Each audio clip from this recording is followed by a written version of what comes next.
Now this is how we make Kenyan mixed tea. On my recipe, I'm making 3 cups of tea. The first thing you want to do is to measure 2 cups of water, and I'll also add a small amount on top of the 2 cups. Put it in a pot. And I'll also add 2 teaspoons of black tea leaves. So boil the water and the tea leaves together.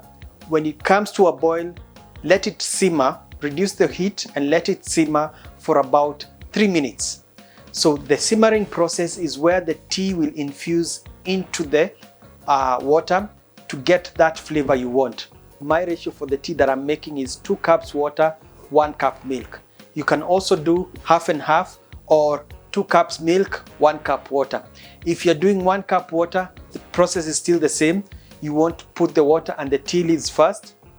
The amount of tea leaves in this case for 3 cups is 2 teaspoons, and then you'll add the milk later.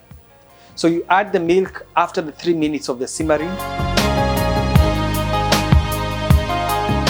So when the milk starts boiling, let it simmer for about 1 minute and the tea is ready.